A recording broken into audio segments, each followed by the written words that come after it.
Bonjour à tous, vous êtes sur Congo Promo. Si vous aimez plus de vidéos, cliquez le bouton en bas, abonnez-vous à masse. Moi, Bérodès, je me suis déjà abonné. Il reste que le Congo Promo de Fatih, Bolanda Congo Promo pour la vérité. Avec Congo Promo, it's not the same. C'est pas pareil. Rafiquendo. Check. Hugues la coiffe Ikote. Et enfin, je suis arrivé. Salon Hugues la coiffe Ikote. Non seulement c'est un salon de coiffure, mais aussi une machine de transformation des hommes et femmes. Regardez-moi comment je suis. Vilain. Mais attendez, 2 minutes. Bogart. Vous allez voir.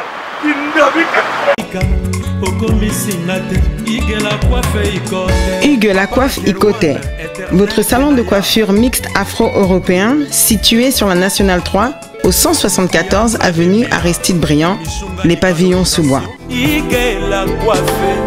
Pour plus de précisions, veuillez nous contacter au 01 41 55 00 00 ou encore sur notre site huguelacoiffeikote.com. Nous sommes ouverts tous les jours de 8h à 20h, même les jours fériés. Hugues la coiffe Ikote, l'homme qui coiffe la ville. Hugues la coiffe Ikote, le salon de coiffure mixte afro-européenne de proximité. Au 174 avenue Aristide Briand, les pavillons sous bois sur la Nationale 3. Un seul numéro, 01 41 55 00 00. La beauté de votre chevelure chez votre frère. Hugues la coiffe Ikote, même père, même mère. Chikicha, chikicha, cha cha. La beauté peut tout changer. Salon Hugues la coiffe Ikote. Quelle beauté! Sexy pour les femmes, ndindindi pour les hommes. Descartes Construction et yeah! Fini l'inquiétude pour la réalisation de vos constructions de rêves en RDC au prix imbattable.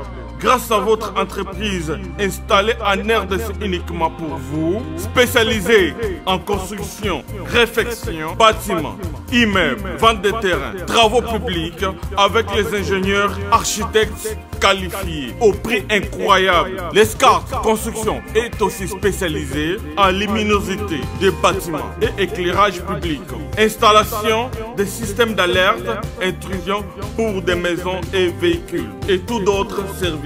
Nous acceptons aussi les paiements par tranche au prix incroyable. Pas d'hésitation avec Descartes Construction. Vous serez jamais déçus. Pour tout contact, notre email est descartesconstruction@gmail.com. Notre numéro de contact plus 447 93 92 82 813 et appelez-nous pour Kinshasa plus 243 89 91 56 86 2. Descartes Construction à Tozana Mbongo Moké, opération Tongana RDC.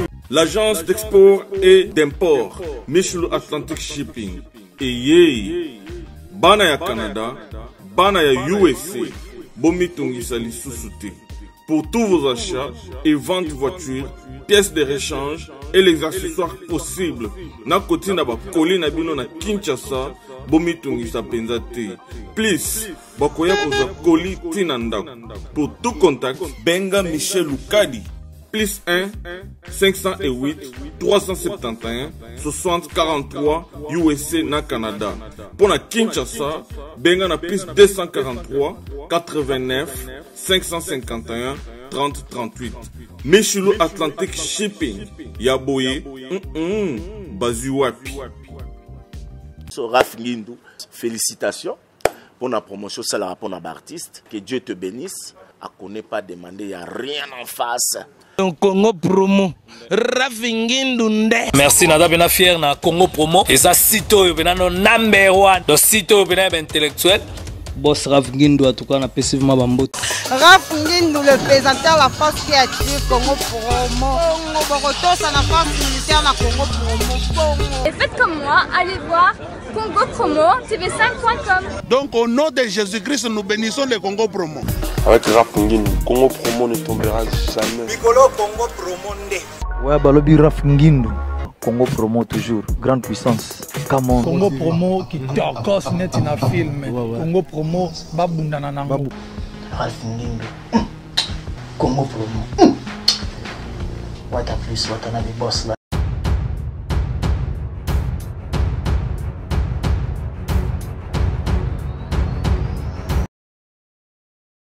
Mathieu, Bajoko, s'il te plaît. Oui, papa, prophète, Boni. Oui, ça va bien, mon ami. Boni, Kinokuna. Ouais, quoi la zobattre là, merci, papa. Na sepeli suko comme moi, na yo. Merci, papa. Na zolando awa, toza choqué na libota na nzambe vraiment, émission, tozo regretté awa, il fallait pas, et eux, ça n'est pas Ndeko Alvin, il fallait pas penza au le kango vraiment Ndeko Nangai. Penza famille ne bosani ya kosakana te si kokufa penza. Ora nini penza mo le kaki biso n'est pas Ndeko Alvin.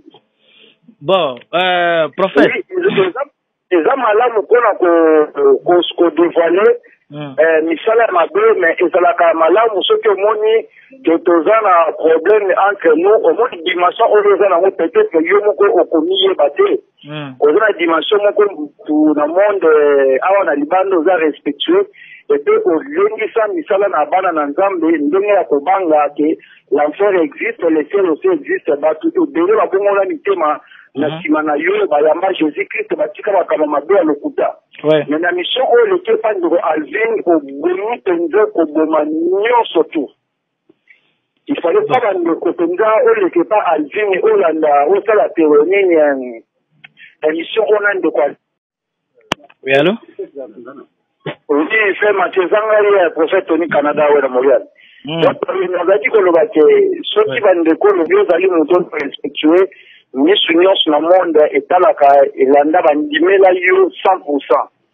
Exhorta okonsola omema bato mingi na mboka nzambe mais émission oyo esali sikoyo wana Ndeko Alvin ndeko na ngai vraiment obuki mitema bana na nzambe eza ya kolela donc na monde entier je pense que kozwa pe lebele mais ce que wana kozo conseiller yo olinga kokite oleka émission misusu mikolo vraiment s'il te plaît parce que libana na nzambe baza deja kolela tokufi biso nyonso atananga moko baza kolela yango sali ke nazwa telefone bona benga yo oleka émission moko te soki mutu moko abengi yo korépondre te zonga na makolo na Yesu Masiya yo oyebi bisika oyo uta biso touta kuna te yo oyebi yango kati nzambe azwi yo akomisi yo eza lelo mobali kitoko tozomona bona émission mopase na église ya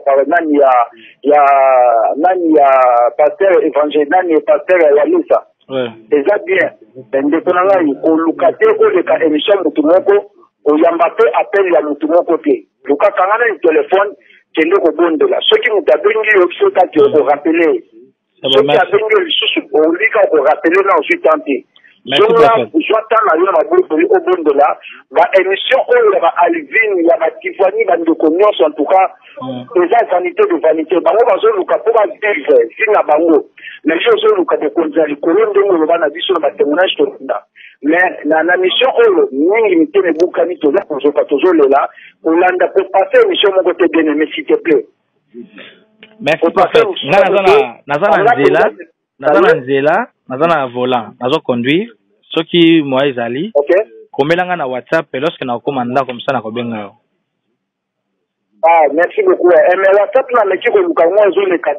Mais kana numéro na nga o, mais kana na numéro yo komaka message nga na omona na rappeler. Na kote oyo lobaki soki ne kezaki lokuta oko loba ngoti.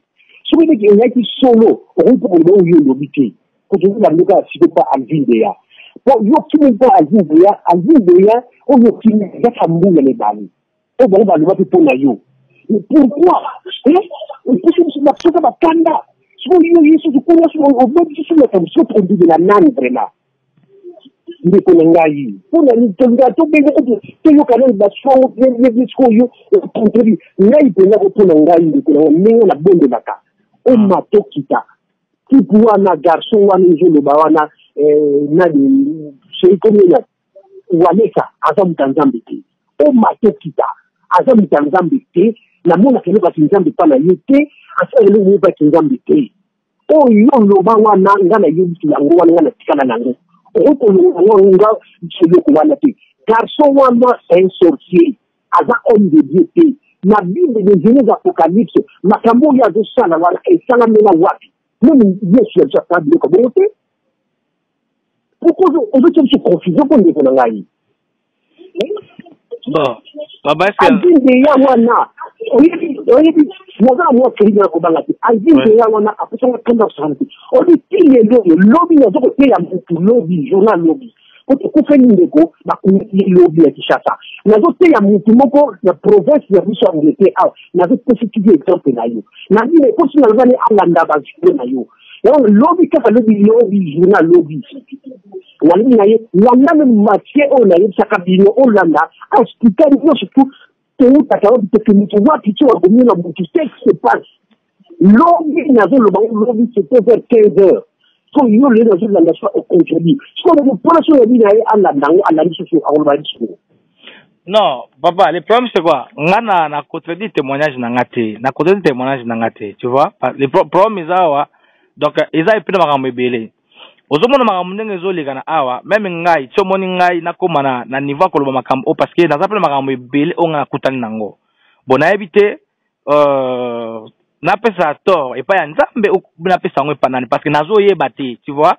So moni ngana komi na niveau, nana bimisa makambo nakutana na nani na pasteur Walesa pona koluka kimia abimisa ngai na liste ya batu oyo peut-être oyo peut-être na éviter ceux qui amoni ki batu ba combattre et tout ça ngai vraiment donc na côté na ngai na kena sanini na mi bimisa na kati ya makambo nyoso ebanda koleka wana donc chacun sa vie par rapport ya ba révélation nga nazwaki parce que nga na terrain moko epa ya nani pa ya pasteur Kabundu Walesa te nga na besoin ya kimia parce que oyo ngai nakuta nango papa eza ebele parce que na lobi kutu te eza ebele ozomona donc na place na fanda na niveau na dimension na fanda ile c'est mieux na ke nakuta na ye na mibimisa na kati ya makambo wana na mibimisa pena na kati ya makambo wana tout ça parce que na moni ebele nakuta ni pena ebele lorsque même nga so nazokota ba prière donc eza mazotina na ozo ba message il faut que na luka kimia na ye tu vois il faut que na luka kimia pa na ye. Olobi papa? WhatsApp. Oui, naza na WhatsApp. Na numéro kako? Oui, na numéro na ngao. Ngao numéro na chile numéro na numéro kuna cha WhatsApp ya bien sur la bien. Sans ça, il faut éliminer de singa papa qui témoignage na yo papa. Non, nga problème na ngeza boy, ngai na contredit témoignage na ngai za bongo. Yao na lobi fo zo tabo yo kanga pena fo zo tabo yo kanga oui papa yo kanga ndekela ouais na zo bela kedi normal go ko si sabi so bien ti so va na WhatsApp na tina numéro yo bien na numéro sur WhatsApp numéro na ya WhatsApp yango numéro na WhatsApp yango comme ça yo komelanga message soki na kominda comme ça nga nazo bingo pona zape na vola na parquet ko tu pona sola na yo donc yo komela ka message so na kominda ngana fuka WhatsApp ngana obenga yo. OK. Lo moka ngena loba azola ya kata sur la no après. Lo monga na ba Bible ronda le biké. Gardez silence, l'Éternel combattra pour toi. Baloba ki. Bandima te. Oh yo de la biso déjà ngamba sala minga bukini pona yo. Amen. On se comprend. Donc, à bout trop. Donc, vous êtes sûr que maintenant, c'est peut-être ma témoignage, bah, on a dit, faut pas tout. Donc, mais, comment on a, la WhatsApp, comme ça, pour sur la bière. Comment on a,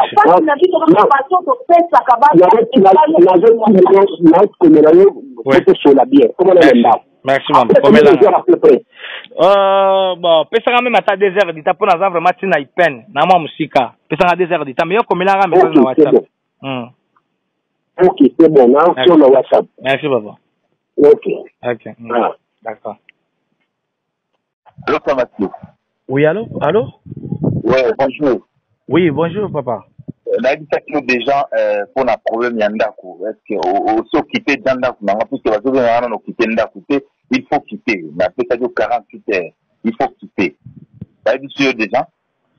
Bon, papa, nangana lo baboy parce que non, nana pour explication, il faut quitter Napourana dans 48 heures parce que Makambo Sali, je suis déçu. Donc le comportement na yo en tout cas naza déçu. Vous ça la chemin na yo, donc ça la chemin na yo décevoir biso, vraiment décevoir biso. Je n'ai plus le temps à vous causer na yo ou ya koloka explication na yo. Chemin pour nous Kende, donc ne plus m'appeler encore, donc nana pour ça même pas appel non, même explication là. Donc bande konanga petit frère Royawana na pourquoi? Donc je te donne 48 heures, faut quitter la maison. Très vite que des pas bâtiment au bossa sur la bino, il y a mon Lili, il y a ma comme na bino, donc faut que continuer en haut. Donc c'est tout. Donc on a un pour ça excusez papa, na lobi boya, s'il vous plaît. Donc naza reconnaissant na yo na oyo. Non, tu n'es pas reconnaissant. Tu n'es pas reconnaissant. Parce que si tu étais reconnaissant, on n'a qu'à trahir, on n'a qu'à décevoir, bisoter. C'est toute l'Europe, Oyo, bazo, problème na yo. Donc, et commis, non, on a pour ça que on va débattre. Donc, laisse la maison, laisse ma maison. Petit frère, n'a pourquoi, à Koyawana, Aya, et puis je te donne 48 heures, donc on a le bail Djandengwana, donc on a le temps que nous, c'est fini, tu quittes la maison dans 48 heures, c'est tout. Comme ça que Koto Kei, va continuer, on est la solution. On a fait ça tant que c'était mon frère, mais encore ce que l'on déjà na biso, tout ça, comme na makamou, c'est fini, frère Mathieu, c'est fini. Ok. C'est fini. Merci, papa. Zabaza, lokum.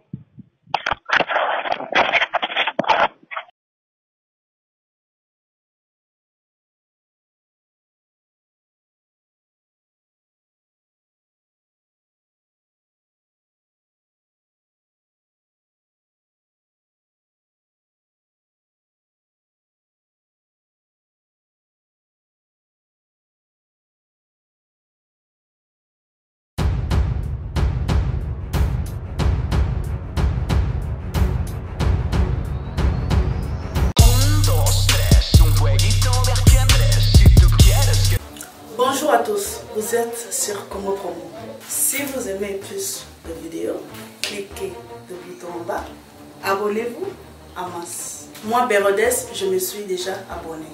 Il reste que vous.